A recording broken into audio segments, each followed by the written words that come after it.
دجاجرتو دكتور أوي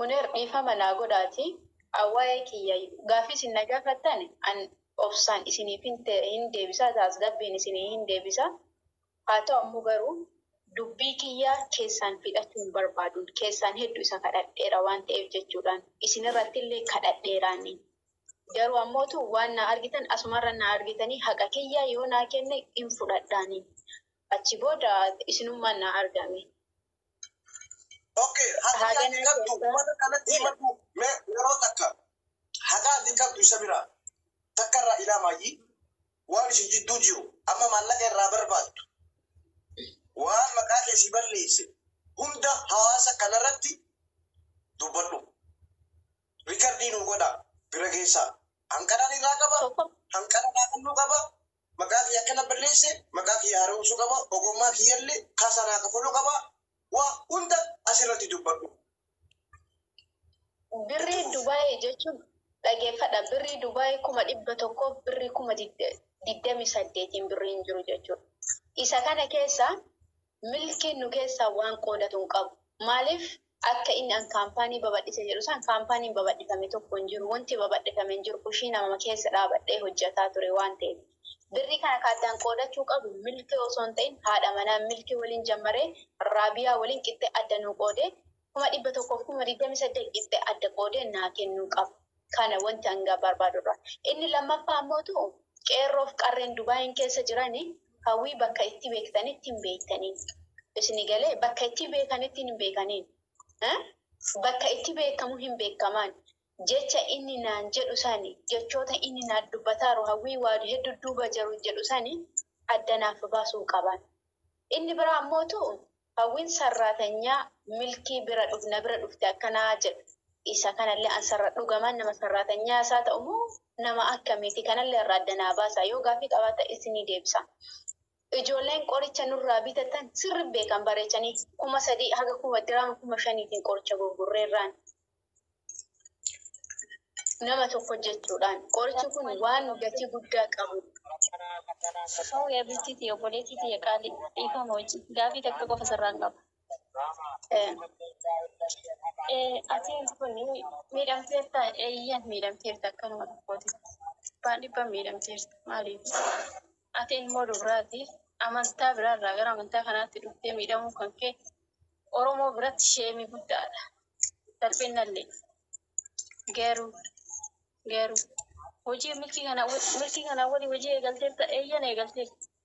Liibiirra dhaabattee kushiinaa dhaabattee yeroo an jalaytuutti si argaa ture anaaf milkii maalummaa olii akka qabnuu fi maal olii akka taane nan beeku sin beekun illee garuu waa'ee jechuun milkii raabiyatu mooyataa raabiyatu akkana jedha yeroo ati jettu wallaahi hedduu natti dhaga'u maaliif mooyattee illee mooyachuu illee baattee raabiyaallee amala isiillee bareechee beeka amala milkii illee bareechee beeka garuu atiin tuni yoo akkana jettee akkasitti wallaahi uummata kumaatama irratti taniitiin bulchiinsa maaliin bulchitu jechisan tuna dhagame milki maalee jechuudha. Wallahi milkii yoo mataa isaa akkatti gadi galbaxxee waan feetu goote dhimmi nagalchu takka illee jiru. Anillee obboleettii milkii atillee obboleettii atillee rahiima kiyya innis rahiima kiyya maaliif ormummaa wajji qabna amantii wajji qabna jechuudha. Garuu jaartii mooyachuu baattee kasanii osoo keessumatti naa qabattee odumaa keessatti naa dhufattee yaa keessumatti naa qabadhu. Hin deebisaa fi gaafii kana seeraan baga gaafatte waan na gaafattuu qabdu gaafatteen maaliifi ana kana hunda maaltu na qaaseen dhugaadha waan kijibaan dubbanne ka beeku keessa beekaani. Yoo inni jechoota ani hin qabne maqaa ani hin qabne naffaalee kijiba hedduu ka Oromoon asitti live irra gizee 20-30 irra qabu sannaan jedhu nan gumure yoo namni niitii ofii mooyatee hin dandeenye garagalee gocha kana hunda narra hojjetu si odoo ta'e akkam taatan si guba lubbuuti eesun sitti dhagama garuu jechuudha kana keessumatti qabattee amma sa'atii kanatti miidhama kan keetii fi wanta milkii irraa qabdu kana maarree Oromootiyya hagana na miidhe inni illee Oromoo ani santu gaafii birriin tokko ka Dubai Maallaqa Itoophiyaa meeqa? Rakkoo hin qabu. Asha hin fakkeessiniiti amma ati dubbii kana afaanin qabadhu. Fakkeessuun hin barbaachisu asirratti. Nu hunduu Dubaay keessa jira. Anillee Dubaay keessa jira. Akka nama miidhame tokko odoo haati mana ila akka nama miidhame tokko odoo haati mana jalaa deebitee dhugaa jiru naa dubbattee maal jettee haqam jaltii tanaa kennuu nu keessaa qabdi kaleessa bakka nu qubne bakka nu rakkannee nu kaafteerti jettee dhugaa jiru dubbattee jiraatte adda ammootu kummuluun hin uumamuun kadhadheeti. Barangku kana hunda akka ta'e hin beeku. Obboleettiitii ati dhiisi gammadu. Bakka beektuuti calleessilaadha. Jechuudha jechuudha waan kanaa keessaa bahe amma sii galee jechuudha gaafa dhimmi kun hojjetamee fi wanna kun ga'eessa jirta. Raus boo dhaabbata xiqqaadha. Warroonni garaa jalaa qaajjanii. Munir modeetara naafanni. Kan wal dhabe miidhagii fi hawwiidha. Namni wal dhabe. Uummanni miidiyaa kuni uummanni asii keessanii dubbattan kan. Yoo boru milkii jedhee aboon naadilla hawwiinatu sitti balleesse jedhe isin uummata miidiyaa kana gidduu fidan Okay, lain kan ini mudira kayyadduuti ta'i sagaleen kennu tirgaa jiraate. Boru osoo ijoolleen kun walitti deebite isin lamaan hedduu hin fidan. Munii okii abbaa dubbiiti gidduu kana dhufee ijoollee kana walitti deebisuu danda'a. Walitti araarsee ijoolleen kun yookaan walitti deebitee akkuma dura wajji dalagachaa turte san wajji dalagachuu dandeessi. Isin warri miidiyaa maaliif dubbii kana jidduu kanatti gadoomaa bitatu? Okay, na dhageeffadhu. Mee na dhageeffadha yeroo takka.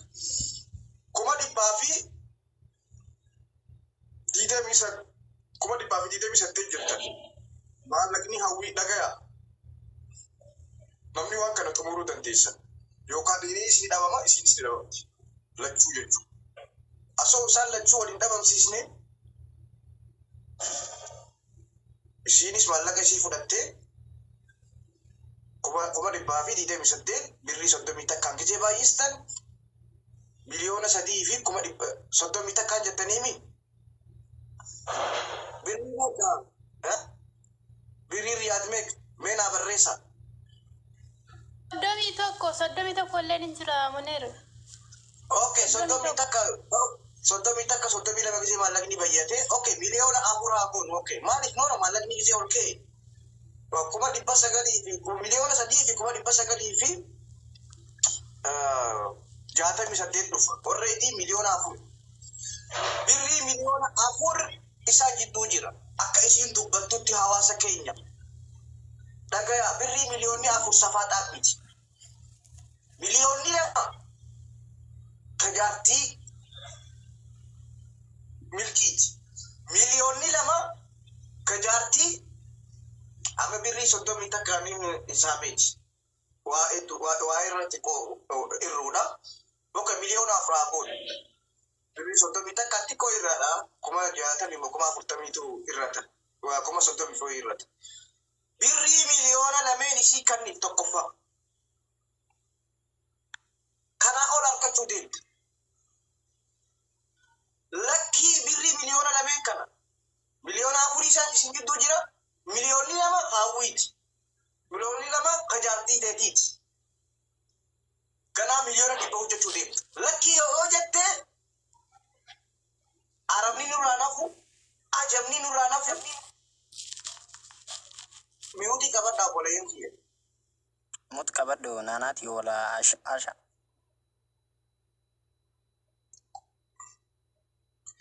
Dafkisi miliyoona 2 birri Itoophiyaati. Birri miliyoona 2 Itoophiyaa kanni dhiifama gaafadhu waan biraallee yoo si gargaaruu dandeesse obboleessiteetii si gargaarti. Kana achi garuu waarningi na bira geessaa. Birrii miliyoona 2 jechuun birrii kuma wantaati bar. Farmaasistiin tokko qorichi nama fayyisu kiniinaa miti barkoon. Dhaggeeffadhu. Warra jala teessanii ultafantan. Dhaggeeffadha. Miliyoonni 2 kaambaaniidha. Kaambaanii jechuun waa xiqqoo. kuno afaan isirraa dhagaa jirtanii irraa fuudhaaf sangubbaa dhiifama gaafachuu qabdi. Kanaaf jalaanaaf nu arabattis ajamattis doon kun akka isii kan ta'e wal gaggalaafanna. Tokko du'ee takkan taa'u.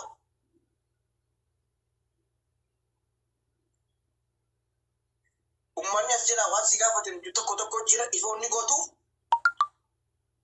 birrii miliyoona. Miliyoonni Itoophiyaa miliyoona maali? Qushaasha maallaqaa maal qarshiin dhibbi maal bitti? Humni takka maal bitti? Sharafa takkooti dubban 31 ture ban. Waan guddaa miti. Miliyoona kisi hittan mataa isin dhukkubidi. Kuma 128 kana akkamitti hisaaba gootanii asiin geessanii hanqal takka ji'a meeqa waggaa meeqatti hojjetan addaan nu baasikan. Waggaa meeqa waliif hojjetan jettee? Ji'a meeqatti maallaqni kun qaama hanqana geessu waggaa moo ji'a moo? Ji'a 5. Ji'a 5 maashaallah. Maashaallah. Viidiyoo jala kuntanii ilaaluu dandeenya yeroo waliin eegalu. Okay. Qoricha tokko ilaa meeqatti hojjettan? Namaaf.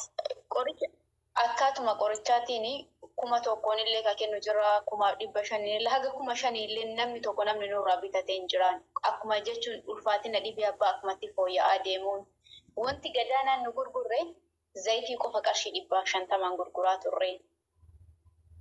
Guddaan maayyii ilaa meeqaatti? Mee qorichi 5,000. 5,000 ilaa 5,000 nama sinirraa bitee jira. Namni tokko jechuudha. Garuu haa ta'u ammootu qorichoota yeroo baay'ee kintaarotii maal kanneen 1,000 qarshii 250 300 haga 700 qorichoota miilaa gatii hedduun gurguraa turre. Kana kastamaroonni keenya baay'een isaanii hin beekanii. Wadhakkaa kan akka nama sukkuumee fidullee qarshii 500 ka sukkuumaa namoota miidhama garaagaraa qaban kunis achi keessa jira dafki kiyya.